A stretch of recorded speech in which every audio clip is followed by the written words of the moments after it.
Hi, everyone. I'm Indy Dattagupta, President and Executive Director at the Center for Law and Social Policy CLASP.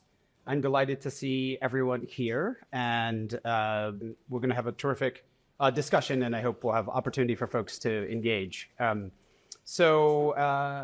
we know, 6 years ago, on January 8th, 1964, President Lyndon Johnson declared an unconditional war on poverty. And using policies and programs as weapons, he focused primarily on human capital and health coverage. The war on poverty, in my view, brought about enormous and significant successes, but we also know that there were some significant shortcomings, and we know that there have been systemic barriers and structural barriers that have impeded progress. As we have seen some people's lives transformed by the programs and policies instituted, lots of folks have been left behind. We know that there are persistent racial and gender disparities and economic inequities and structural barriers that have kept us from ending poverty in the United States, which was, of course, the goal. We know that there are a lot of policies that didn't achieve all that they were intending to achieve.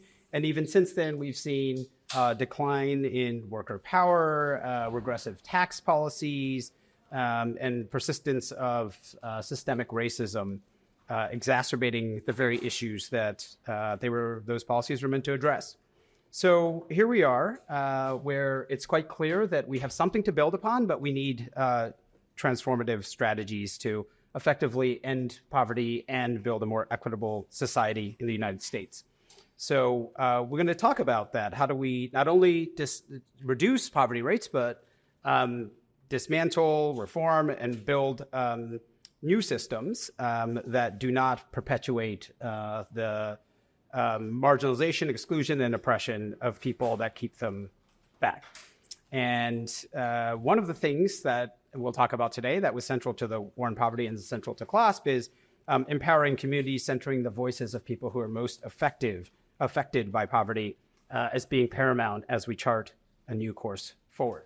So today we're going to have the opportunity to hear from community leaders, national leaders, congressional members, congressional staff, who will talk about the successes and shortcomings while also discussing strategies going forward. I want to give a moment to let one of our sponsors, Raina Hackett, of Representative Bonnie Watson Coleman's office, to speak. Unfortunately, Representative Coleman couldn't make it at the last minute, but I can tell you, having worked closely with Raina, that it is an honor and privilege to have her speak on Representative Watson Coleman's behalf. Thank you, Raina. Again, the Congresswoman really sends her regrets. This is an issue area that she's extremely passionate about. So I'm going to try to channel my inner Bonnie Watson Coleman BWC to see if I can do that justice. My name is Raina Hackett, and I cover the Congresswoman's anti-poverty portfolio. And I just wanted to share some remarks on her behalf. The Congresswoman has a fundamental belief that in the United States of America, there is a floor in which no child, no family, or any person should fall. She calls this the income floor, but she really believes that this is the standard that we should all set as a nation, and there should be no one, any American, that goes under that certain threshold. She came to this conclusion after observing the government's response during the pandemic and how it demonstrated a meaningful ability for federal programs to keep Americans out of poverty. In fact, that intervention during the pandemic from the federal government had resulted in one of the steepest declines of poverty in America. And to her, this confirmed that we have all the resources available in the American government to not only reduce poverty, but abolish it, as she would say. Now it's about mustering up the moral will to codify and pass things such as guaranteed income, which was one of the shortfalls of the war on poverty. That was the guaranteed income movement has history in the March for Civil Rights and all the other, very famous civil rights movements, organizations, and we failed to implement that policy. The Congresswoman is one of the first people on the federal level to bring this discussion back to the forefront. She has a bill called the Guaranteed Income Pilot Program Act of 2023, which would establish a 3-year nationwide pilot program that gives monthly support payments to individual taxpayers, and this would be implemented by the Department of Health and Human Services. This program would distribute monthly cash payments to participants in amounts equal to fair market rent for a 2-bedroom home in their zip code or a similar amount as to be determined by the HHS secretary. There's more information on your handouts with the bill information. We've seen across the country that pilot programs like guaranteed income and direct cash assistance bring Americans out of poverty, and it's time for us to implement measures like that and other anti-poverty initiatives on the federal level. I'm going to end with a quote from the Congresswoman in her excerpt that she wrote for Network Lobby, and that is, her core belief can be summed up in one concept. In the United States of America, like I said previously, there is a floor below which we should never allow any family, child, or person to fall. We have an obligation to ensure that every American is entitled to the pursuit of life, liberty, and happiness, and has an equal opportunity to chase the American dream. Thank you all so much, and if you are considering signing on to the Congresswoman's legislation, you can email me. If there's organizational endorsement, you can also email me. All of that information is in your packet. And I look forward to this great discussion. Thanks for your boss's leadership on guaranteed income. We had a lovely showing with your office, Representative Schakowsky's office, and Representative Presley's office of Raising the Floor, which I recommend unbiased. It's a documentary, but I spoke in there about the importance of a guaranteed income project that happened in the pandemic. All right, so we're going to get on with the discussion. I'll have one question that's sort of common for folks, and then we'll go a little bit more back and forth. Feel free to jump in. But let me then first introduce the speakers briefly. First is Darielle Rodriguez, who's Deputy Chief Counsel, Lawyers Committee for Civil Rights Under Law, and underscores you just never know who you'll meet at a playground. We literally met at a playground with our kids. So thank you for joining us, Darielle, and for your leadership over the years, including recently in the federal government as well. Second is Kevin Lindemoot, who's President and CEO at Healthcare for the Homeless, where our Deputy for Racial Equity, Eddie Martin Jr., worked. And I've heard wonderful things about you, Kevin, and I've gotten really familiar with the incredible work you all do in Baltimore. So thank you for joining us.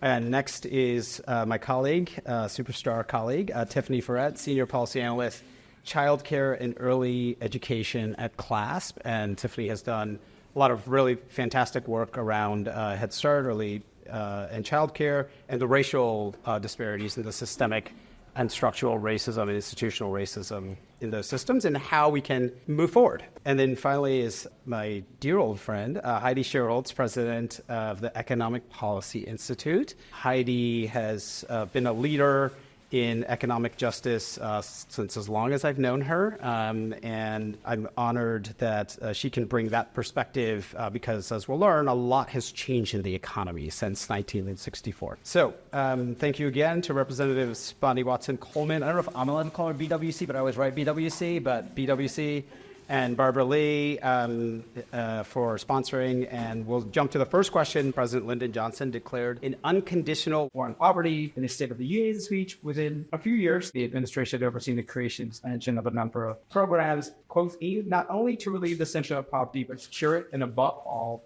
to prevent it. By many measures, especially using alternative poverty measures, the war on poverty was a success, but it also fell short. As I wrote with my friend and partner, Dorian Ward, recently, fell short of ensuring a level playing field for working people, especially people of color. So when you think about your own work, how would you explain the strengths and shortcomings of the war on poverty, and in what lessons can we learn from it? There. Thanks so much for the invitation and to CLASP for organizing this important briefing. My name is Darielle Rodriguez, and I'm Deputy Chief Counsel at the Lawyers Committee for Civil Rights Under Law. The Lawyers Committee is a national civil rights organization. We were created by President John F. Kennedy in 1963 at the height of the civil rights movement to as a call to action to pro bono counsel and law firms to leverage their resources to address systemic racism and discrimination in Black communities and communities of color. Now, that was in 1963, and we know that that's a mission that continues to be very much alive today, especially in the wake of the attacks that we are seeing to racial equity and DEI programs. When I was invited to speak at this program, it caused me to pause a little bit because I've been doing a lot of talking about the attacks to racial equity programs. And oftentimes in the day-to-day, you don't really get a chance to kind of sit down and reflect on history and where we were and where we are now. And I think one thing that we're seeing now is a backlash backlash to the progress that we saw in the wake of George Floyd's murder, the calls to action that we saw as a result of the BLM movement.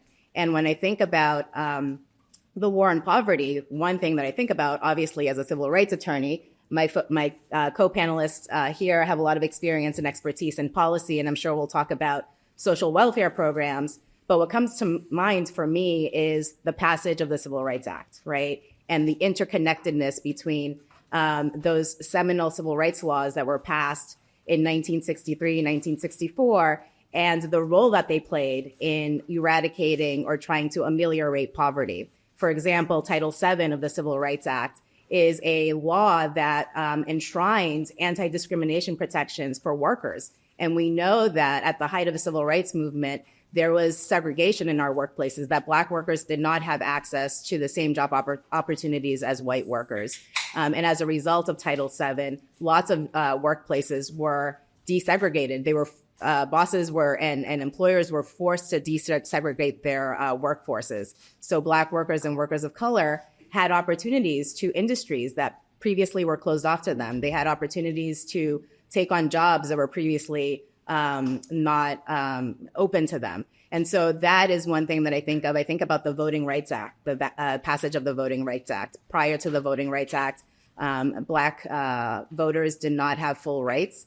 And the Voting Rights Act, I'm sure there's been a lot of research on this, but it resulted in the allocation of resources to Black communities and other communities of color. So I think that when we're having this conversation, it's really important to talk about the role that civil rights played and these meaningful laws that they played. The last thing I'll say in terms of strengths is that I think that the war on poverty marked a moment where the federal government really started using its purse strings as a way to enforce civil rights protections, as a way to get employers, grantors, and other entities to comply with civil rights protections and to desegregate their entities. And so that is a very important function that continues today. For example, Indy mentioned that I previously served within the federal government as a Biden appointee. I was chief of staff at the Department of Labor's Office of Federal Contract Compliance Programs, OFCCP, a mouthful.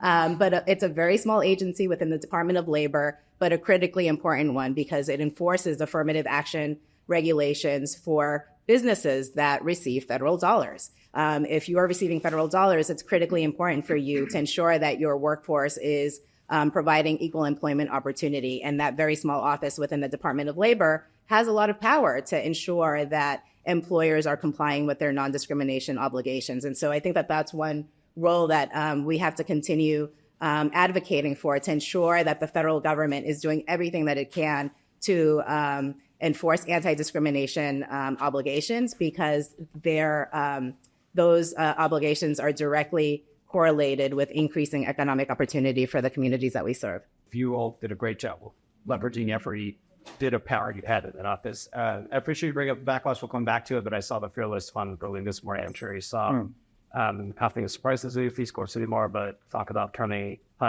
things upside down on another head. Yeah. Kevin? Thank you, Indy. Kevin Lindemood with Healthcare for the Homeless. You sent us all a clip of the speech, and I found it reflective, somewhat discouraging to recognize in that speech the same rhetoric that we hear today. But considering the context of that video and of that speech, the political metaphor of a war on poverty so carefully chosen, right? We were a nation founded under military conflict, nearly divided by one. Veterans of 2 world wars were watching that speech, were living at that time, listening to the address. To declare a war on poverty was very much to summon a national call to action, in Johnson's words, not as partisans, but as patriots. He correctly noted that the symptom of poverty pointed to a lack of medical care and housing. But 60 years later, as someone who's worked for half of those years at the intersections of homelessness and health in Baltimore and Detroit with colleagues across the country, we must conclude the war, if ever that was really the right metaphor, has failed on critical fronts. The persistence of homelessness itself, the most tragic and visible symptom of poverty, is a clear indication. Homelessness is up 12% by the very narrowest of federal definitions, rising fastest, not surprisingly, in areas of the country with the highest cost of housing. While Johnson's declaration of war acknowledged the relationship between race and economic prosperity, the war, as we know, didn't do nearly enough to confront the persistence and present-day realities of individual structural and systemic racism. People who identify as Black or African American represent 13% of the U.S. population, more than 20% of people living in poverty, but nearly 40% of those experiencing homelessness in this country. While we created access to healthcare for poor families and the elderly and disabled, 10 states today still haven't expanded Medicaid to extremely poor adults. Unpayable medical bills remain the leading cost of bankruptcy, and the U.S. is alone among other rich countries in not guaranteeing access to healthcare as a right of citizenship, if not also, in many cases, a right of residency. Equal to Johnson's efforts from the very, very beginning were countermeasures. One might even say a counter-war to define the worthy and the unworthy poor, to falsely caricaturize the Black welfare queen, to slash beyond recognition investments in affordable housing, and to successfully declare the end to welfare as we know it. Just blocks away, the U.S. Supreme Court will rule by the end of this month in the case of Johnson versus Grants Pass, deciding whether localities can make it a crime to sleep in public. From our perspective, in too many ways, the war on poverty has become today a war on the poor. Thank you. Tiffany? Well, first, just thank you all for coming today. Thank you, Indy, for the great introductions. And I think this is a really great question to start off with, because I already see a trend with us of really contextualizing the war on poverty and the moment that we're in today. So in my introduction, as Indy mentioned, I work at CLASP, the Center for Law and Social Policy, on the Child Care and Early Education team. And so the work that I do every day really brings together thinking about child care and early education programs, but also advancing racial justice in a very meaningful way. And so in thinking about the war on poverty and squaring that with the work that I do today, I think about the 60s as a whole. So Johnson's overarching idea of a great society was one that, of course, included the war on poverty, but was compounded from his experience in the New Deal and really thinking about programs that could address poverty, but also move the country forward in a very tangible and meaningful way. And this New Deal that eventually influenced Johnson's war on poverty was really in lockstep also as we think about the 60s holistically with the civil rights movement that was mentioned before. And the demands of Black people and other people who were marginalized, and thinking about at that time, the demands of those Black citizens were only maybe 3 or 4 generations removed from enslavement. So really thinking about the moment that you're in, the history that it comes from, and advancing to a new moment. So there are a lot of parallels today that I see with the work that I do on racial justice and early learning programs. Often children and families first entree into a lot of the benefits and programs that we're going to be talking about a little bit later.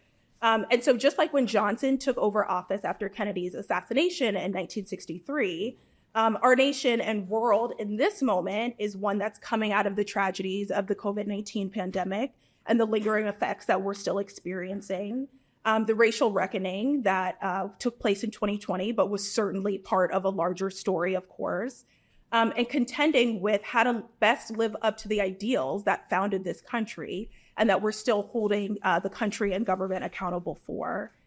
So one of the lines that I wanted to share with you all today that came out of Johnson's visioning of this great society was a description of a place where no citizen will be barred from any door because of his birthplace or his color or his church. So of course, his, her, their, birthplace, color, or church. And for me, this really highlighted the fact that this great society that he was envisioning was not just one of economic prosperity, but one that really supported those intersecting identities, such as race, religion, previous nationality, birthplace, that have still not fully been realized. And I think that it's really important to think about this kind of holistic trajectory in being able to build upon the moments that were before.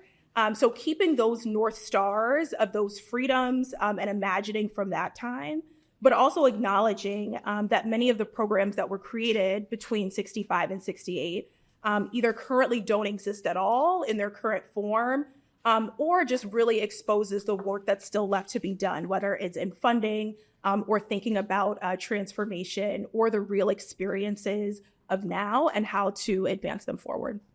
Thank you, Tiffany. Heidi? Thank you. I'm really honored to be a part of this important briefing. So thank you for including me. And I will say I am an economist by training. And so I interpreted this question very literally, as we were all supposed to give a strength of the war on poverty and a shortcoming of the war on poverty. So I'm just going with what I originally had planned to say. And so for a strength, I wanted to mention Social Security because it has such an important, measurable impact on poverty. Like if you look at the latest numbers, Social Security lifted over 20 million people age 65 or over out of poverty. So it's core, not a war on poverty program, right? Like Social Security was passed in 1935, but as a part of the war on poverty, the Social Security Act was amended to establish Medicare and Medicaid. So I just want to go with that one. It's just, they've been crucial programs for protecting older adults from catastrophic healthcare costs and for addressing the impact of poverty on health. But I appreciate Kevin's comments about how those programs still have a great deal of shortcomings that we need to focus on. Okay, but then as for the core shortcoming, I wanted to mention, we have fallen short in making sure all jobs are good jobs. We still have a ton of jobs in this country that pay poverty level wages. And I just want to give one stat for why this matters. The poorest 20% of non-elderly families in this country earn about 80% of their disposable income, so their post-tax, post-transfer income. The bottom 20%, the poorest 20%, earn about 80% of their disposable income from work. So the fact that, though on average, it's on average, but so the fact for many of the people in that group, they are poor or near poor because their wages are low. Like that is the reason that they are in poverty. So I think addressing the fact that a large swath of jobs in this country have low wages, low benefits, chaotic scheduling is one of the real things that still need to be done as far as the war on poverty goes. Thank you, Heidi. Dario, we talked about the backlash. We know Dr. Kagan warned about the resistance to racial and economic progress in a, quote, schizophrenic America that proudly professes the great principles of democracy, but sadly practices the antithesis of democracy. So not to put a lot of pressure on you, but how do we strengthen or build a multiracial democracy and achieve equitable gains? It's a question that I think about a lot every day in the work that I do. And especially in the moment that we're in, we're living in a very difficult moment in our history. Last year, when we saw the SCOTUS opinion or ruling on the Harvard UNC case dealing with affirmative action, that was a real blow to affirmative action decisions in higher education. And unfortunately, the spillover effects have gone way beyond education. And we're seeing a backlash, as Indy mentioned, in areas far beyond education, including in grant making, including in the workplace, including in federal programs designed to benefit Black communities and other communities of color. And so what we do at the Lawyers Committee is work every day to meet the moment through impact litigation, through policy advocacy, through outreach and education, through a pro bono initiative designed to support nonprofits that have questions about how to navigate this new legal landscape and how to advance their racial equity programs. And so as a beneficiary of many programs that were designed to open up opportunities that were not previously available to me or my parents, I think about how critically important many race-conscious programming is. And it's important because they strengthen our democracy, they strengthen our economy, they allow us to bring our full selves to school, to work, and to really develop teams that think creatively and outside of the box and are solution-oriented. And so I think that one way to ensure that we have a strong democracy is to continue fighting against these cyclical backlashes that we see, and to do so in whatever way that we can. And I mentioned a few of the ways that we're doing so at the Lawyers Committee, but Heidi was talking about access to good jobs. And one issue that we do a lot of work around is occupational segregation, right? We know that a lot of industries continue to be very segregated along lines of race and or gender, or oftentimes both, and other protected categories. And so what can we do in this moment to ensure that we are tackling unnecessary barriers to jobs, to ensure that workers have not just good jobs, but that they have equal access to good jobs? And that is a big part of the work that we did when I was at the Department of Labor through the Good Jobs Initiative. And when you're working towards good jobs, you have to ensure that you're looking at how deeply entrenched systemic racism is affecting Black workers and other workers of color. Thank you, Darielle. And we're going to jump to you, Kevin, but in addition to jobs, obviously we have this housing affordability challenge, housing insecurity, and I like to talk a lot about how America actively manufactures poverty and also racial wealth gaps, right? So Baltimore has a history of discrimination, it's got covenants, predatory lending, redlining, financial exclusion, et cetera. And, President Johnson did address housing as a major need. And yet, generations of this mean that we have enormous gaps by race in wealth and access to affordable housing. What do you think needs to be done to achieve our goals on ensuring housing for everyone? It's a small question. Well, Darielle just sees multiracial democracy. Yes. I mean, ultimately, we need to understand something as central and as important as housing, not just as a market commodity, but as a fundamental human right.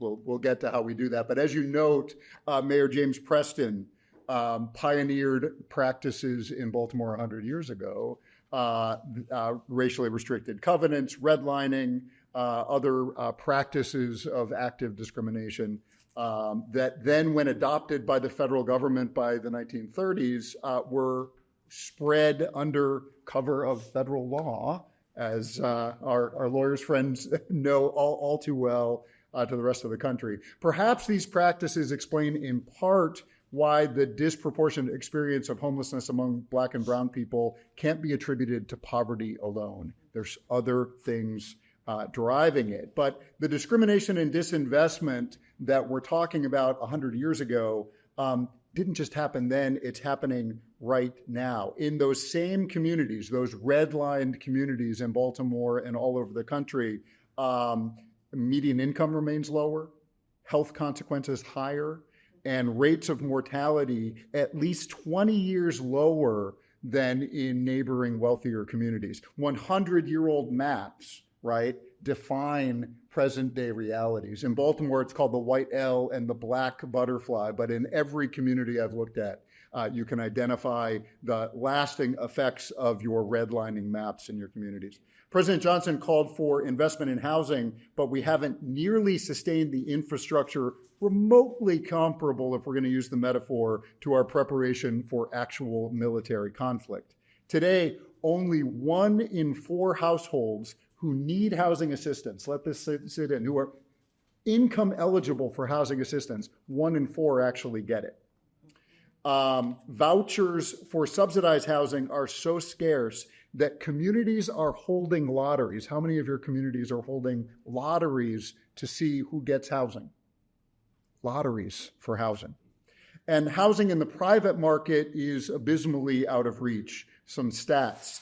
Today, you'd have to earn more than $23 an hour to afford a 1-bedroom apartment in the United States, far higher on the coasts. That average $23 an hour is 3 times the federal minimum wage, a lot of bad jobs, as you mentioned, of $7.25. And in no jurisdiction in the country, not a single jurisdiction, can someone earning the prevailing minimum wage, not just the minimum wage, but in places that have enacted $15 minimum wages, $17 minimum wages, in no jurisdiction in the country can someone earning that amount afford a 2-bedroom apartment at the fair market rent. More than half of renters nationally can't afford, by federal affordability standards, the homes that they live in. And more than 11 million households spend more than half their income for rent, leading to impossible choices when that rent comes due. It speaks to a kind of homelessness by design, doesn't it? With costs so high and wages so low, what else do we expect? So what do we do about it? As President Johnson articulated 60 years ago, we can't just address the symptoms. We have to focus on prevention too, because the real problem really isn't poverty or homelessness. It's the economic systems that continually produce both. We could house 20 people today, only to have 200 people on the streets tomorrow. Like Barbara DiPietro from the National Healthcare for the Homeless Council is here. We often talk about bailing out a bathtub with a teaspoon without turning off the faucet. Ultimately, we must come to understand something as foundational as housing, as I mentioned, as a fundamental human right. But until we get there, let's start with 3 things. Give more tools to developers working to produce housing that is permanently affordable. I know well Mayor Preston because we just built 70 units of housing on Preston Street. It was going to be called Sojourner Place at Preston until we realized the legacy and are working with the mayor now to change the name of that street. But the tools for developers to use to make housing affordable are there, but they are so hard and they take so long. And it took us 3 years to produce 70 units of affordable housing, half for people exiting homelessness. We need to give developers greater tools. We have to address the gap between incomes and rents. This must mean changing our zoning laws to allow higher density construction, seriously re-examining policies and practices that favor single family homes. We've got to address the problem of NIMBY, not in my backyard, that limits the development of affordable homes in areas of opportunity, right? We end up reconcentrating in those red line communities. And simultaneously, we have to increase incomes to be in greater alignment with the cost of housing. I appreciate the Congresswoman's understanding of an income floor. I think that's absolutely fantastic. And yes, guaranteed income pilots have shown not only to end homelessness, but to prevent it. And we have to take those studies seriously. At what point do we keep studying something instead of actually implementing? We do this a lot in healthcare, right? Once you find that an intervention saves lives, you stop the study and you implement it. Finally, establishing an entitlement to housing vouchers. Medicaid is at some level an entitlement program. If you're income eligible, you get it. Housing assistance is not. Until we reach the point of sustained financial investment, let's start somewhere. We already know, for example, that people who have a disability and no income that qualify for SSI, supplemental security income, that they've been through a lengthy process, they're going to get less than $1,000 a month, virtually condemning them to homelessness or the perpetual threat of it.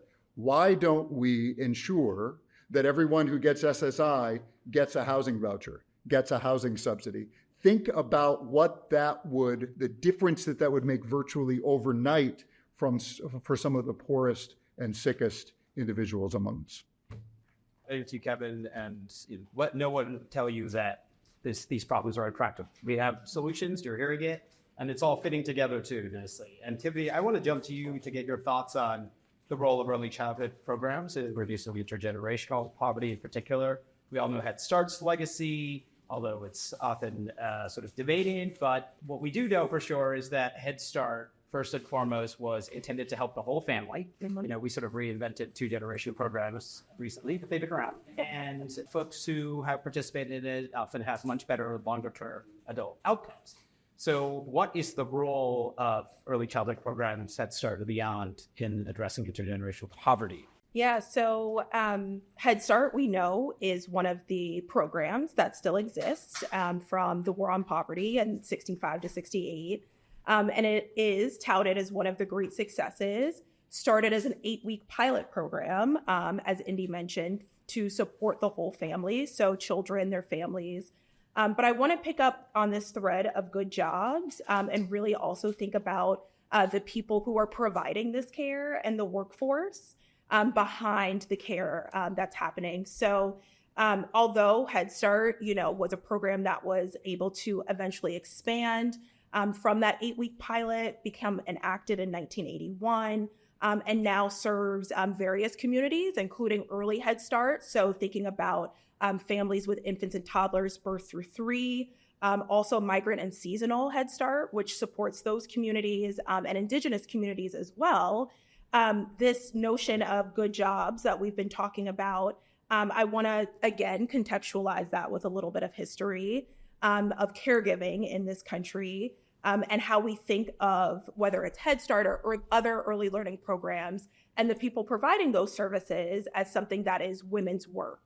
And because of that stereotype, which is also rooted in Black women's labor of caring for children during enslavement, serving as wet nurses, those kind of present stereotypes that we still have about who is providing care and deserving of being at a good job, but with a bad wage, is something that we really have to kind of interrogate, especially in this time where the pandemic showed us that as essential workers were going to continue to serve the country and work, and also people were working at home, that this really was a key issue, but oftentimes lacks the priority of funding that we need to support children, families, and the workforce. So to some extent, we still frame, whether it's Head Start or other early learning programs, as programs around poverty. But most programs, Head Start, but also the Child Care and Development Block Grant, or CCDF, as it's known when it gets to states, is designed to provide assistance to families, but requires this other piece of work. So thinking about the wages for the workforce that are so low, but also requires that adults in the family who are seeking care are engaged in some sort of work or job training or other educational pursuit. And so this does provide relief, but we also need to disentangle the idea that programs and access to supporting families and providing care need to be attached to work. So on the one hand, balancing, ensuring that the workforce is well taken care of, but also that families are well taken care of in a way that they don't have to prove their worth to be able to access. So for various reasons, currently 1 in 6 children are eligible to be served through child care assistance. We know that the Head Start program, while again a great success and legacy of the war on poverty, is one that we are still working to continuously improve. And we need to think about addressing the real experiences that are happening now. So thinking about a legacy program, but continually rooting in the experiences that are currently happening, especially coming out of a pandemic and the other current realities of this moment. So the way that I think about the legacy is not just in a single program like Head Start, but over the course of the last few minutes, I've mentioned childcare, supporting the workforce, thinking about what that true wraparound looks like that was started in the creation of that pilot program 60 years ago, and thinking about how to expand that through maintaining the program, but also thinking about how we can move forward in this moment with new realities, new funding, and continuing to prioritize care and the workforce that provides care without those present stereotypes. Thank you, Tiffany. I just want to draw here and make sure I get a factoid right on the record here. So if I reach it, I think 1 in 4 folks who are eligible for housing assistance actually get it. So is it that 1 in 6 federally eligible children actually get child care assistance? Yes. Okay, got it. So you see the manufactured sort of scarcity here. Yeah. So Heidi, you said it already, but we have a lot of poor paying jobs. but the economy, the labor market has changed. I always think back to when Kennedy said the rising tide lifts all boats, and it's sort of descriptive at the time, but that's not really what's happened since then. What has changed in the labor market and the economy is what does that mean for how we should go about achieving economic justice today? Got it. Okay. So I'm going to talk about how things have changed around three things that are extremely important to low-wage jobs and therefore poverty: the minimum wage, unions, and the unemployment rate. So I'm just going to take those in turn. Okay, the minimum wage. So the federal minimum wage reached its high water mark in 1968. It has since declined dramatically. It's lost close to 45% of its inflation-adjusted value over that period. So a huge number of people are poor or near poor because of that policy eroding alone. Okay, so there's the main minimum wage. Tipped workers are more likely to live in poverty than other kinds of workers, and policies since the 1960s have exacerbated that. So, but something very good happened in 1966. So, but before 1966, employers did not have to pay tipped workers any base wage as long as their tips made them got money up to the federal minimum wage. And I do want to say that the roots of that are deeply racist. So after the Civil War, many service industry employers turned to tipping because it allowed them to hire formerly enslaved people and not have to pay them anything because they would just be forced to just live on their tips. So in 1966, Congress, for the first time, required that people who have tip workers have to pay them a base wage, and they set that base wage at 50% of the regular minimum wage. Since that time, it has dramatically eroded. So the tip minimum wage right now is $2.13 an hour. It is a third of its high water mark in the 1960s in inflation adjusted terms. Okay, so the tipped workers. And then the third thing I want to say about the minimum wage is enforcement.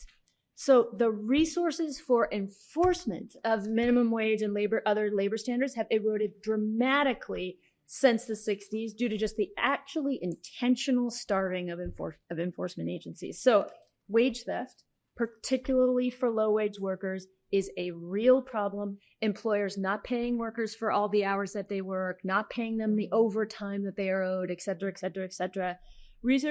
Our research shows that low-wage workers lose more than $50 billion a year because of wage theft. So again, that alone is a thing that keeps many workers either poor or near poor.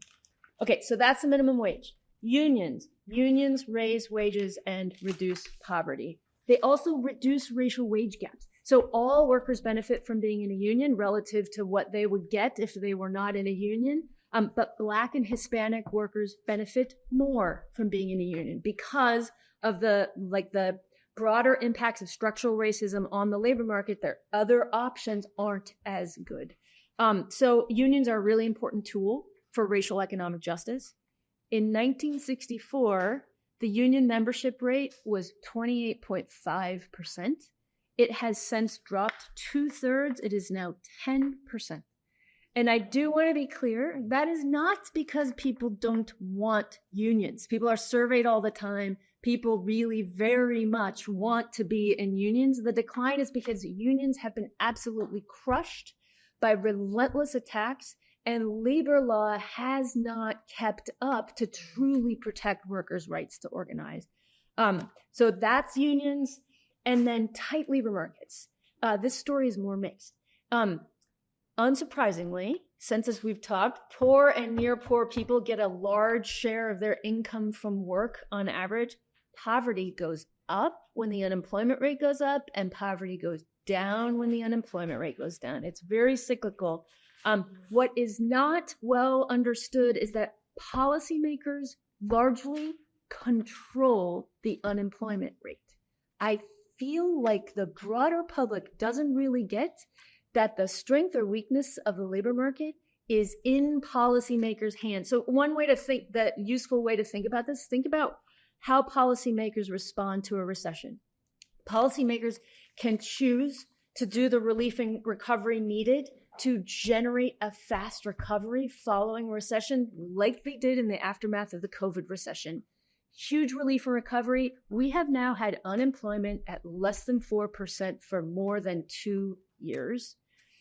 Or they can choose not to, like they did in the aftermath of the Great Recession when we literally had elevated employment for more than a decade. Those are policy choices. So in general, since the war on poverty, policymakers have tolerated too high unemployment for very long stretches. Like, it's been a problem. But the policy response to COVID was absolutely fantastic in this regard. So it's sort of crucial that we remember that and act accordingly in the future. But we just now are in the, coming out of a period of having done that piece really, really right. And all in there. Well, thank you, Heidi. Yeah, I feel like we could retitle this discussion Poverty by Design, kind of based on what you all are laying out. Kevin, let's talk a little about the criminalization of poverty.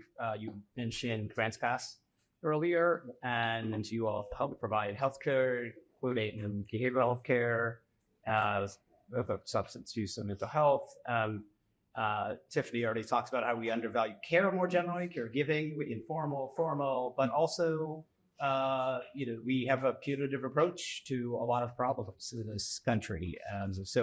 Why don't you sort of tell us a little about how we might be able to shift away from a punitive approach to especially helping some of the most excluded populations, including people experiencing homelessness?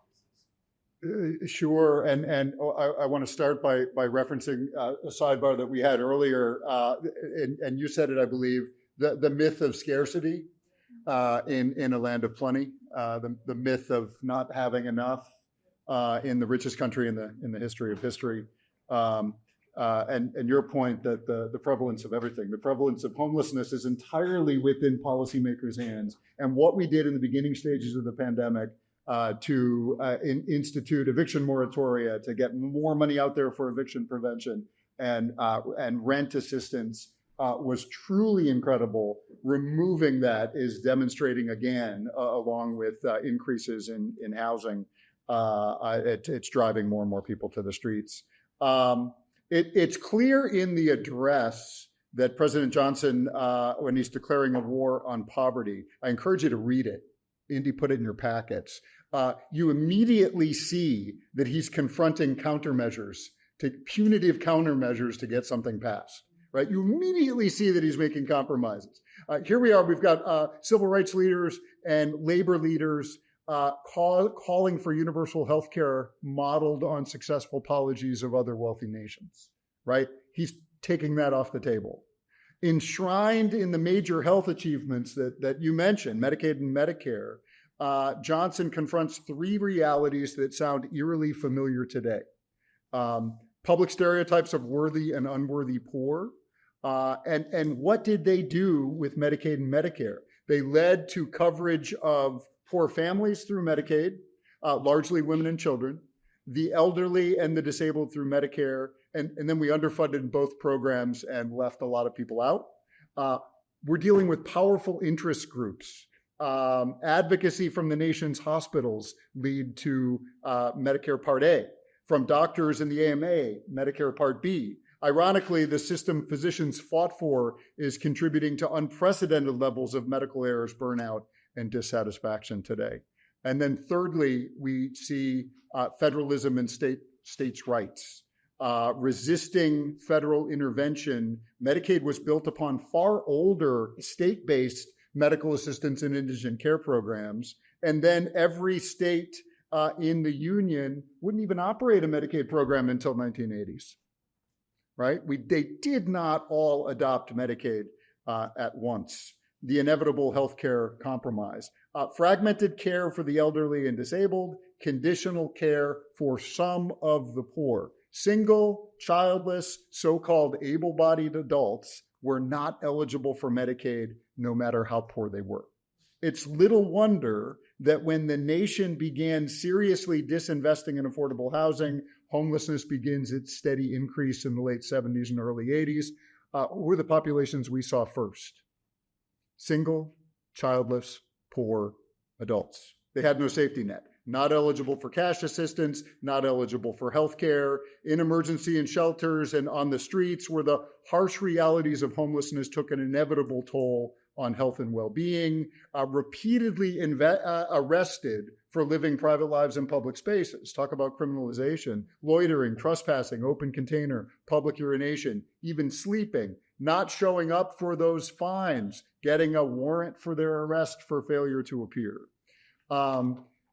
Public policy very much dictated subsequently who's experiencing homelessness.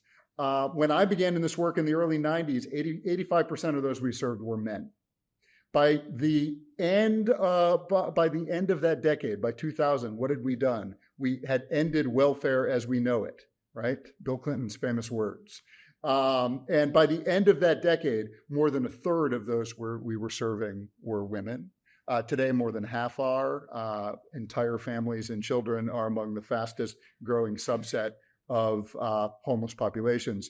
Those served at Healthcare for the Homeless in Baltimore and at more than 300 federally funded Healthcare for the Homeless programs nationally, disproportionately Black and brown, have the same range of health challenges as the rest of us, but because of that criminalization, because of restricted access to care at tremendously far higher rates. People who live in homeless shelters, if you live in a homeless shelter, you're 3 times more likely to die prematurely than if you're in housing.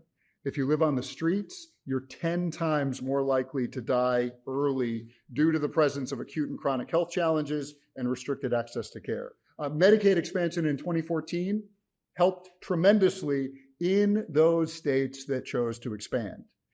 Those we served got immediate access to life-saving specialty care that had for too long been denied, but mirroring initial reluctance to participate in Medicaid, 10 states still haven't adopted expansion. Even as I predict that ultimately they will, I think history tells us that ultimately they will. The cost of doing nothing is too great, and people are suffering because of it. But even if we were to achieve universal health care coverage tomorrow, it's nearly impossible to improve health without a stable place to call home. And as communities increasingly cite and arrest people for being homeless, we're trapping people in an unsustainable, vicious cycle. I'll end with some promising momentum in Medicaid. In Maryland, we've just spent 6 years in a Medicaid pilot to fund the services that are necessary to help medically vulnerable people get housed and stay housed. 300 households in Baltimore, 900 statewide. A study found improvements in health, statistically significant reductions in emergency department visits, hospitalizations, and hospital readmissions. Similar studies all around the country are proving that housing is healthcare. 17 states now have either implemented a similar medical waiver or on the cusp of doing so. And a small handful of those waivers now even include short-term housing assistance. An absolute positive achievement. And I see we have a guest, and I'll yield the floor. We are honored to be joined by one of our sponsors, Representative Barbara Lee, who has been fighting this fight throughout her entire career to address poverty and advance economic justice. Thank you for joining us. First of all, to be with you, to see so many of you here who really understand what this commemoration really is. I mean, the 60th anniversary of the war on poverty. 60th. There should never had to be a war on poverty in the wealthiest and most powerful country in the world. And so just thank you all so much. And I know Congresswoman Watson Coleman has been a great partner on advancing issues. And I won't even say poverty reduction, but poverty elimination is the goal. There's a strong correlation between U.S. poverty elimination initiatives and the declining poverty rates. In the first 5 years of Johnson's war on poverty, that led to, and I'm sure you all have discussed this, and I want to thank all the panelists for being here, the 30% reduction and the decline in poverty. Now, I have to tell you, when I came to Congress 26 years ago, it was quite remarkable to realize that the P word was not used. Poverty. It was, and we have to fight for the middle class, which that's a given. We have to grow the middle class. That's a given. but no one would use the P word. And so I kept saying, why don't we talk about poor people? Why don't we have a strategy to lift people out of poverty? Why don't we say the word poverty? No. I know why, because poor people don't necessarily vote for a lot of reasons. And that was kind of like the perspective. And so I said, we have got to look at people who live below the poverty line as deserving of our focus. And so legislation to eradicate poverty, economic inequality, and racial injustice, housing, all of these issues intersect. And of course, they all intersect to eradicating poverty if we do the right thing. So finally, after raising a lot of ruckus around here, they say, okay, Barbara, okay, let's do something. So we set up the WIPS task force then with Steny Hoyer on poverty and opportunity. And I'm going to tell you, when we set it up years ago, probably 100 members joined just like that. Just like that.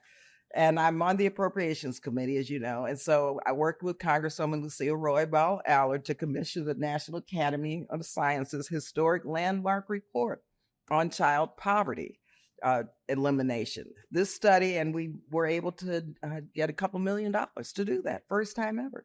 The study, along with the National Academy's subsequent intergenerational poverty report, it contributed to the expansion of the child tax credit in the American Rescue Plan. The child tax credit expansion led to a historic reduction in poverty in the United States, cutting child poverty in half. And of course, I know you know we have to fight to make this child tax credit expansion permanent. But I share that example because it takes a lot. But without you, we couldn't have done all of this, pushing us on these issues. But we were able to do that. Have a heck of a lot more to do, though. Poverty in America afflicts millions of people of all racial and ethnic backgrounds. So I've worked very closely, and I hope you all are working with the Poor People's Campaign to introduce, we have a resolution, a third Reconstruction, to fully address poverty from the bottom up. Third Reconstruction would prioritize the needs and demands of the 140 million people. Now, remember how the formulas and the data is gathered, which is much underrepresented in terms of the numbers. There are 140 million people in America who are poor, who are one emergency away from economic desperation, with policies focused on healthcare and in our bill, welfare, water, public education, and housing. Poverty and inequality cannot be disentangled from systemic racism. And that's why I've introduced legislation calling for the establishment of the first time ever U.S. Commission on Truth, Racial Healing, and Transformation. This commission will examine the effects of slavery, institutional racism, and discrimination against people of color, specifically African Americans, and how our history impacts laws and policies today.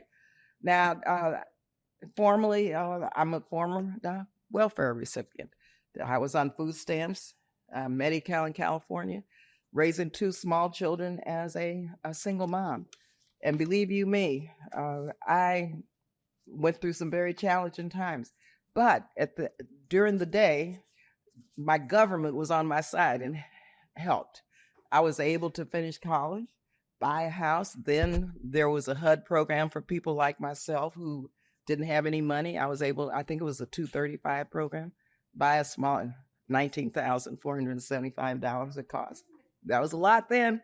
But bottom line is there were policies in place then that allowed someone like myself to go to school, take care of my kids, graduate, go to graduate school, came to DC to work as an intern during Watergate, then as a staffer, worked for a member of Congress for 11 years.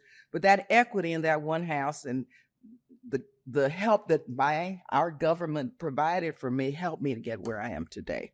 So this is a big issue for me personally. Across the country now, we see rents and home prices continuing to rise much faster than income, exacerbating housing instability during an affordable housing supply crisis. A staggering 78% of extremely low-income renters in California spend more than half of their income on housing and utilities. It's unacceptable. When we have the power and tools to eliminate poverty entirely, I'm really proud to sponsor. This is a bill I hope you all look at. It's the Deposit Act, which would provide, and in states like California, where rent is over $2,000 for a one-bedroom apartment, a security deposit prevents most people from renting an apartment or a house. First and last month's rent, a security deposit, you're talking $10,000 to $15,000. How does a person working for minimum wage of $15,000 to $20 an hour afford and have cash to move into a place? So the security deposit would provide a revolving fund at HUD to provide the security assistance to renters who deserve to be able to be sheltered in a safe, decent, and clean place. And then the revolving fund would, of course, it would be paid back in time and would replenish itself. So look at the Deposit Act, and if you all support legislation, and see what you can do to help this. So finally, I'll just say, again, in the richest and most powerful country in the world, poverty it's a policy choice. And so I just want to thank you all for your dedication to advance, and we're still in a war on poverty, but its goals to reduce and eliminate poverty and also economic and racial injustices are part of what this democracy is supposed to be about. So thank you all again very much. Good to see you. That also underscores it matters who gets elected up here. So are we on time? All right, we have 3 minutes. Well, let me just turn to you, Darielle, to get back to this conversation. You've also worked a lot on criminalization of poverty in various ways. And we haven't talked a lot about mass incarceration. Obviously, that's something that has changed since 1964. Tell us about how you think about these and other systemic inequities. Thanks for the question. And the Lawyers Committee, we do a lot around criminal justice issues. And over the past several years, we've done a lot to also deal with barriers to reentry faced by people with criminal histories. And too often, having a criminal history is an outright barrier to a job, to housing, to owning a business, to getting a license. And we've done a lot of work through impact litigation and advocacy to ensure that people with criminal histories who have the qualifications for certain jobs or who deserve a safe place to live are able to do so without the discriminatory barriers imposed by employers, landlords, et cetera.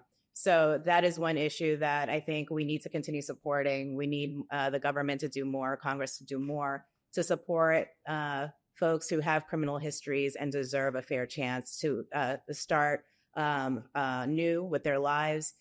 Because without that opportunity, they're not able to support themselves, their families, their communities. Appreciate that, Daria.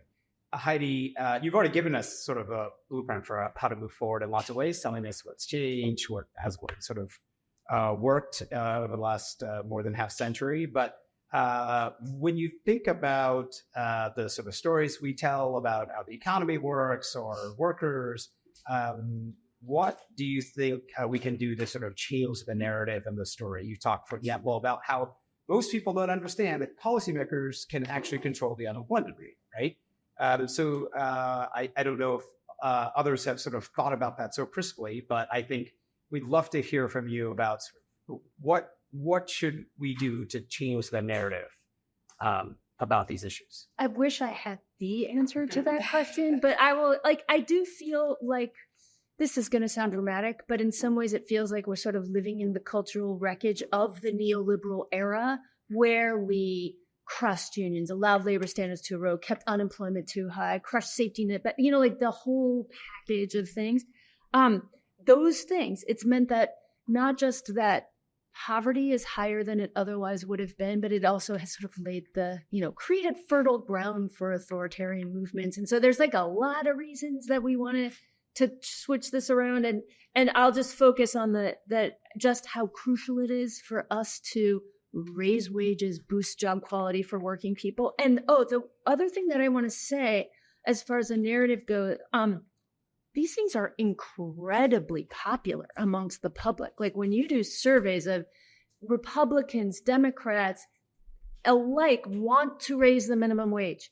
Unions are polling right now at like 70%. Nothing is polling at 70%. Unions are polling at 70% right now.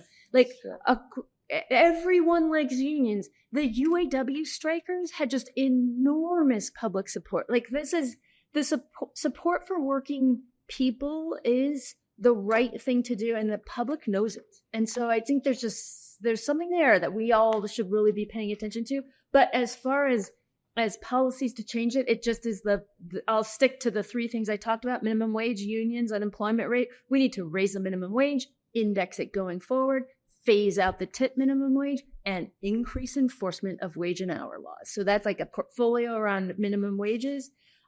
We need to reform labor law so people who want to join a union are able to join a union. And so that's everything from making meaningful penalties for employers who violate labor law, strengthening the right to strike, banning captive audience meetings, banning so-called right to work laws, and on and on and on. All that stuff is essentially encapsulated in the PRO Act. We should also focus on the Public Service Freedom to Negotiate Act. Okay, so that's unions. And then as far as tight labor markets, we need to make sure that macroeconomic policymakers keep the unemployment rate low. And in particular, the next time there's a recession, and I always, as an economist, I want to step aside and say, I am not predicting a recession anytime soon, but we will eventually have a recession. And so when that happens, policymakers need to do the relief and recovery that is needed to generate a fast recovery, to generate a fast jobs recovery, get the unemployment rate down as quickly as possible. So then there's this question of how achievable is all of this stuff? I mean, in this room, everyone knows the obstacles in front of us right now to doing things to raise the minimum wage, reforming labor law. But I do think we need to keep introducing those bills and keep up the drumbeat so that when there is an opening, we're ready. So that's crucial. And then I know that this isn't about state and local action, but it also is, in the meantime, states and localities can raise their minimum wage. States and localities can do things to boost unionization. There's some limits to what states and localities can do to boost unionization because state and local action is preempted by the National Labor Relations Act. But there's still a lot that can be done. Fighting back state level right to work laws, boosting public sector unionization at the state level. So there's a lot to be done there. And none of this is easy. None of this is straightforward, but I just think it's absolutely crucial that that we do those things in order to reduce poverty, generate an economy that actually works for everyone, and starves authoritarian movements. It's going to do all of that. Yeah. That's quite a Swiss Army knife. And I guess I would add that state policies can also preempt good local policies, as we've seen in Alabama and elsewhere on minimum wage. But yeah, thank you. Tiffany, I'm going to turn to you. Tell us what you're thinking about how we sort of shift the narrative in your work and help achieve some of these wins.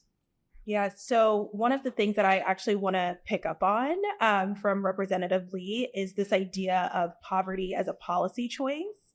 My first week of graduate school, this was something that was said to me by one of my professors, and it stuck with me because it wasn't something that I was thinking about for the first time, but just in that very specific way. But I want to add on to it as well. So poverty is a policy choice, but because of this choice, we still need good policy. So we need to think about the choices that we are making and how can we use social policy and really leverage it to create the outcomes that we want. And so just as another thought with that and how we can think about that is this design kind of question that's been coming up throughout the panel today as well, thinking about designing, but what that looks like, not just at the federal level. I appreciate the state and local comment because I'm a state policy person myself. So how can we think about that, not just from the federal level, but in states and localities? How do we also engage the people who are most impacted by the policy choices that we're making, not just from the beginning or one time and saying, we would love to hear your story and having people share their experiences and trauma without meaningfully engaging them throughout the process. So what does that look like to really have people at the table, not just at the beginning, but during the process, and making sure that that feedback loop continues. And so the last thing I will say here is I would be remiss in the moment that we're in now to not talk about voting as well. We saw one of the products of the great legacy that we've been talking about, speaking to us just now, and Representative Lee, but really thinking about what people can vote for and not just voting because. It's definitely a right that, for me and my family and my family's history, I think about a lot, and that's very dear, but also thinking about how we're designing programs and policies so that people are voting for the future that they want, for the things that they want to see, and not just because it's something that we say in the zeitgeist or in the media as something that comes up, and really not take it for granted. So I'll stop there. All right, we're going to open up for questions. Folks, just raise their hand and say who you are, comfortable standing, great. And you can direct it to the left or right. We'll try to be quick to get it in as many questions as we can. Thank you.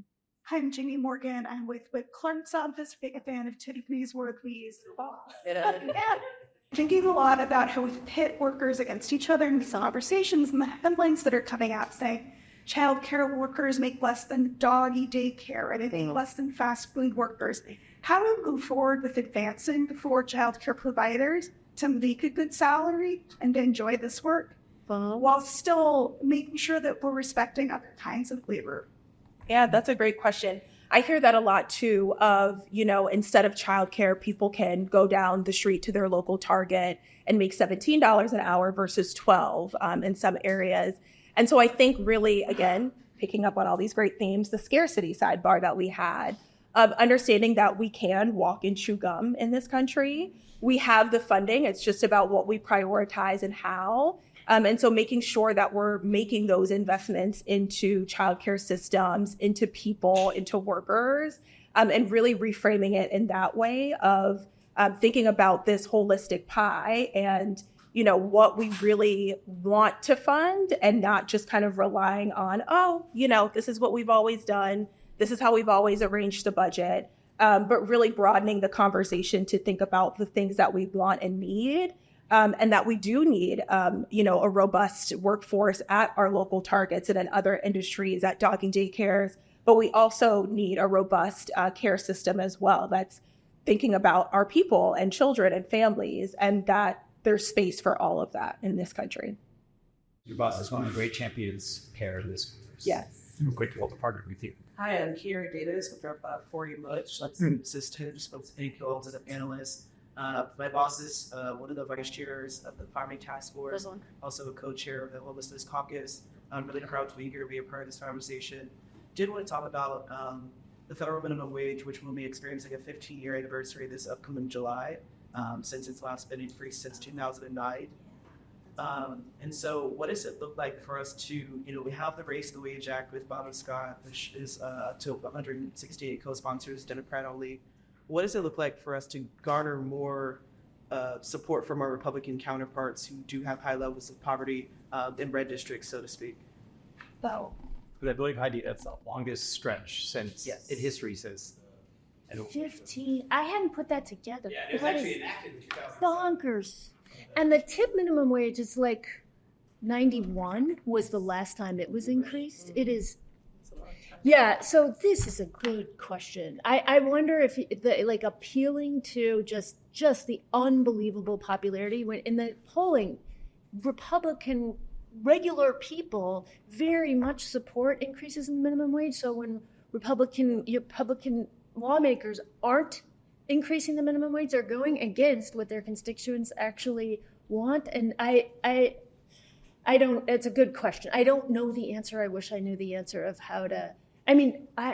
So one thing that could be there, the sort of Econ 101 version of whatever, analyzing the minimum wage says if you raise the minimum wage, it will cause job loss. I will not go into why that model is bonkers and the assumption behind it are bonkers and it's wrong. But what we know empirically, the studies show that you raise the minimum wage and it actually doesn't have the negative effects that people, sort of like the sky is falling, people will say. And I don't know if that helps in breaking through it all. But that's one avenue for that. The empirical evidence is very, very strong. It's incredibly solid policy.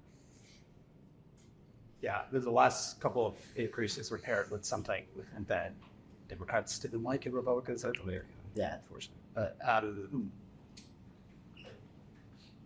on that question, there you go. Oh, why am I asking a question?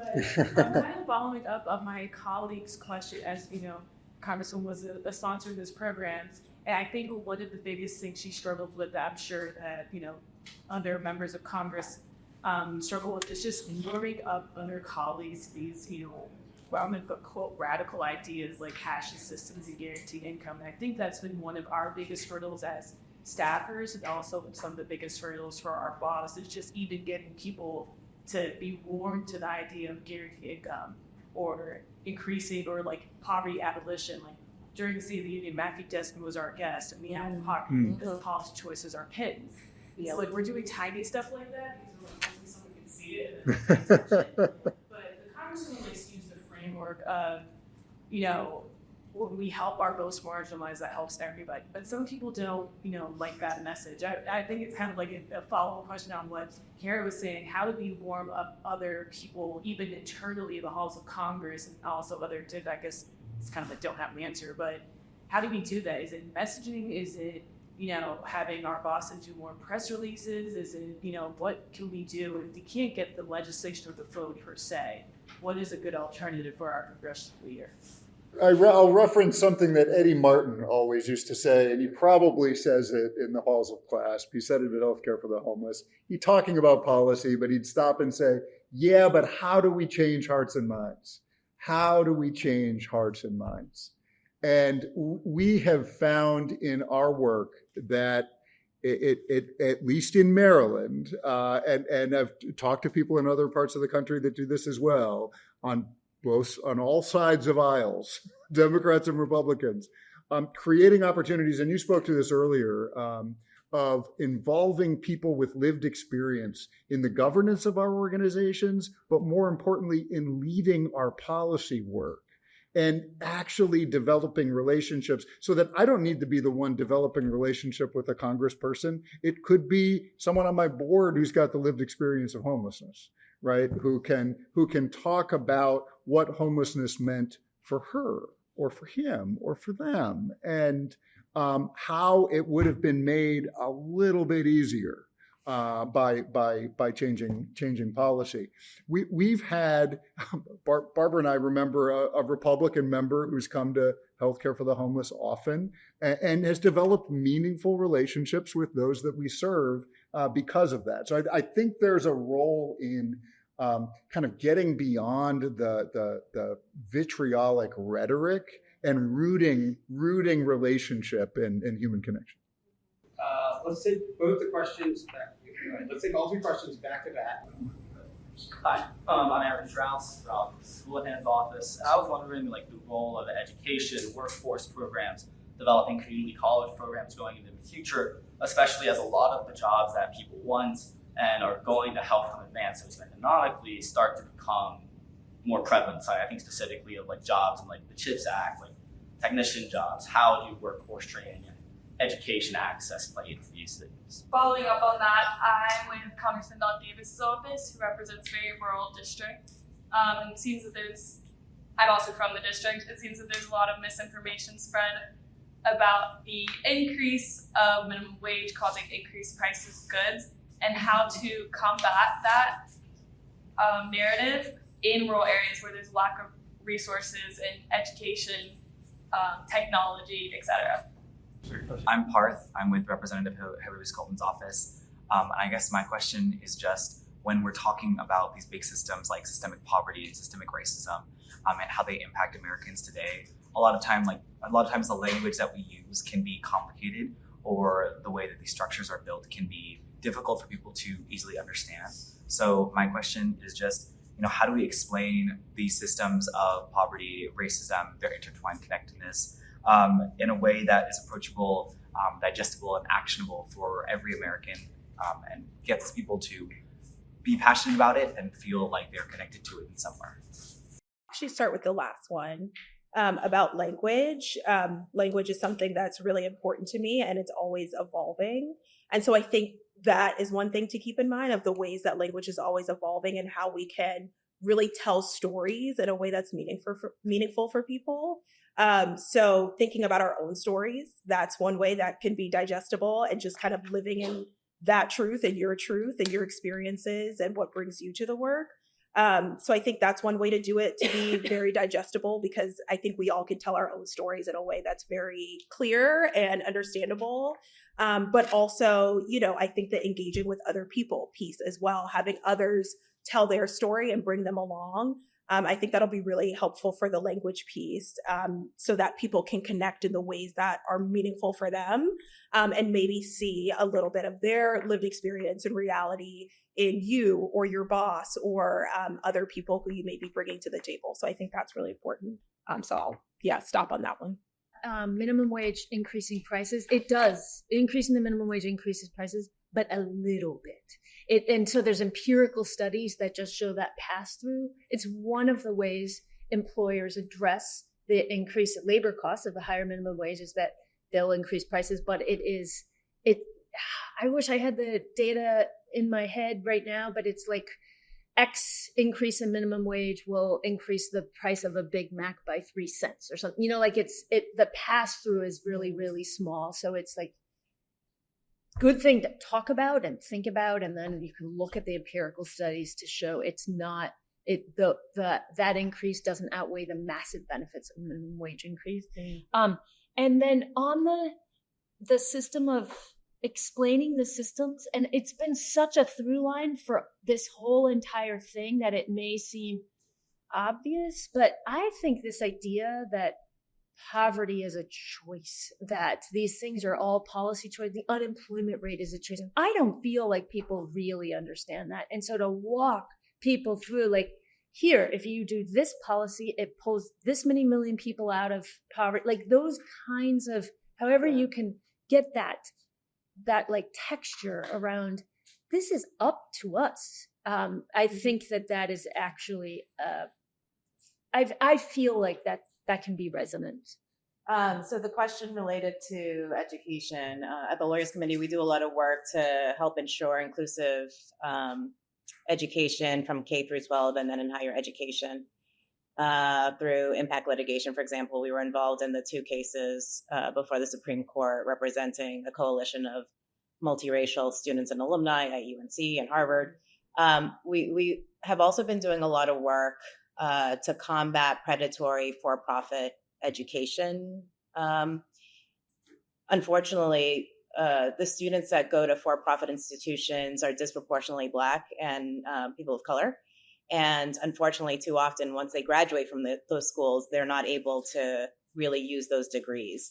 And when you compare their earning trajectories with folks who go to public schools or private institutions, there's just a vast gap. And when you look at those differences along lines of race, it's even a bigger gap. So I just wanted to lift that up because I think it's a really important issue to do advocacy around, to ensure that if you're going to school, that you're actually able to make something of the education that you received.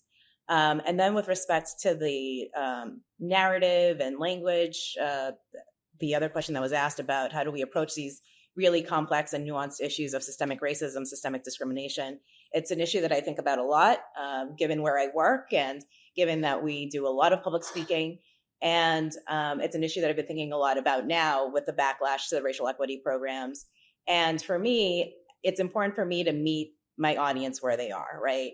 I don't approach every audience the same way. I have to kind of assess what they know about the topic, what they don't know, and really aim to build bridges with that particular and unique audience. So that's one piece of advice. And then I think the personal narrative is also critically important. Even when Representative Lee stood here and shared her personal, that was so compelling, right? To be able to understand what her life trajectory looked like and the role that these public supports meant for her.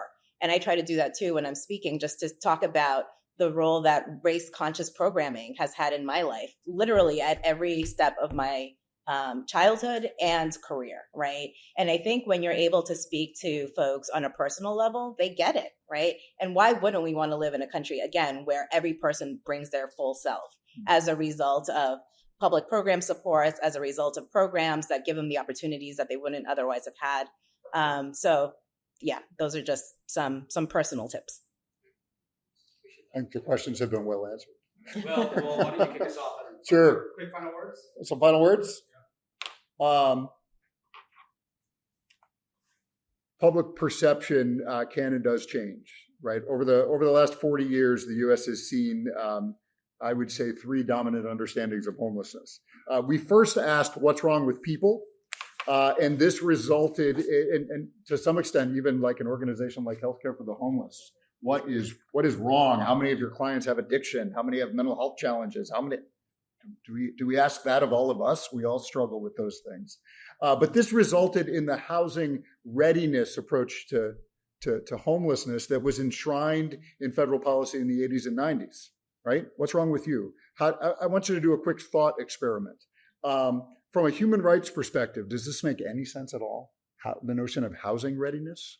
Do we address hunger by talking about food readiness, or nakedness by talking about clothing readiness?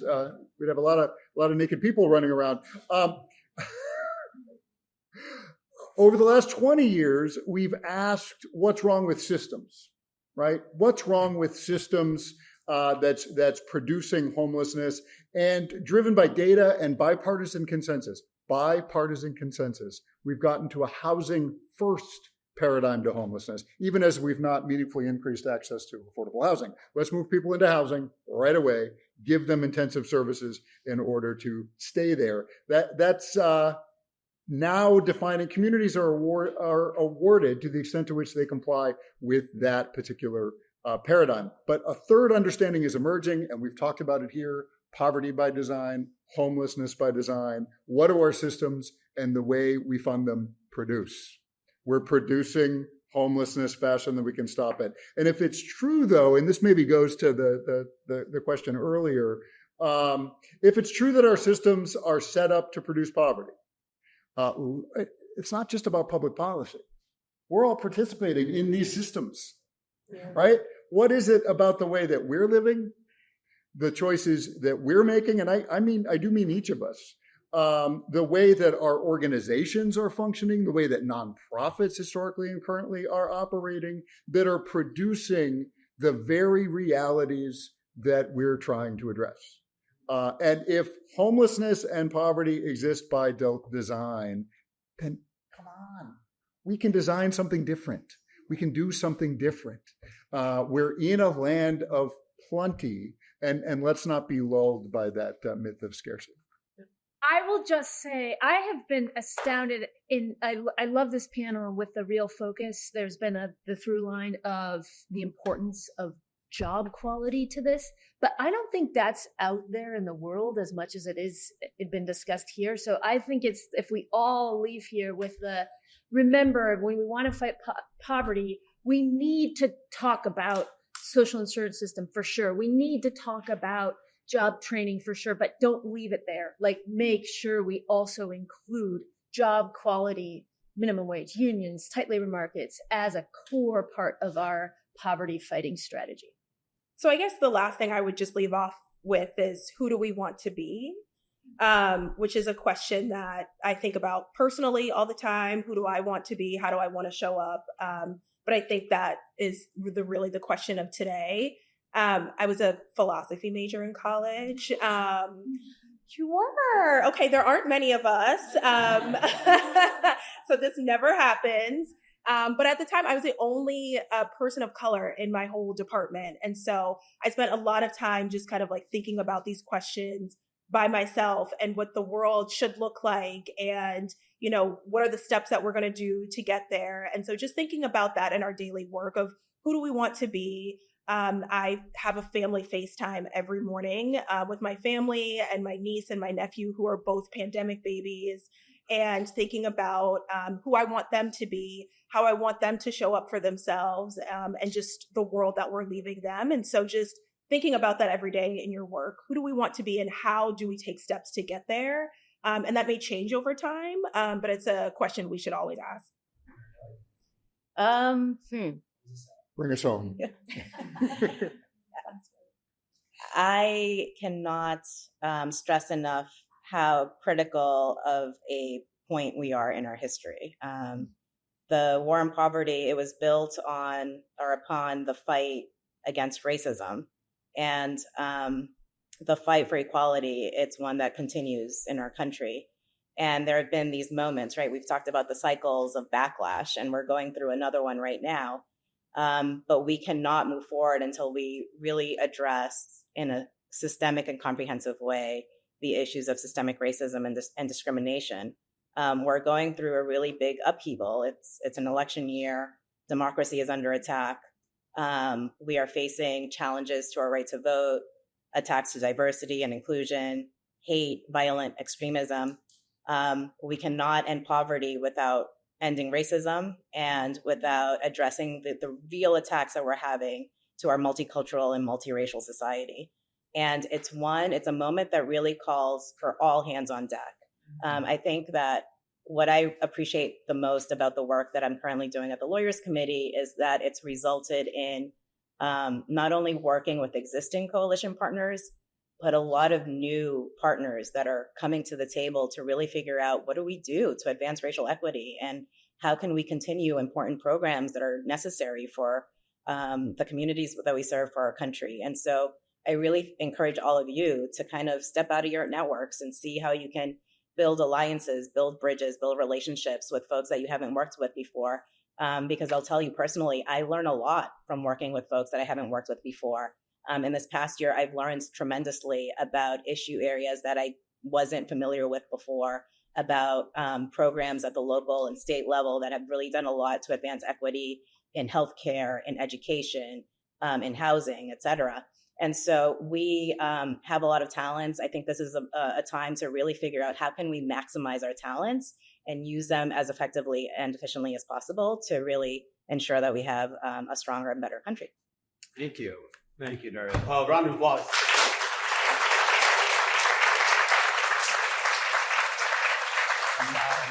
Thank you to our sponsors and our sponsors. Yes. Thank you to the class staff who helped put this on. Eddie, you get your gadgets on here, like, and thank you all for staying night. And some folks can hang out a bit and bingo, but I'm confident that everyone learned something today. So I really appreciate it. Thank you.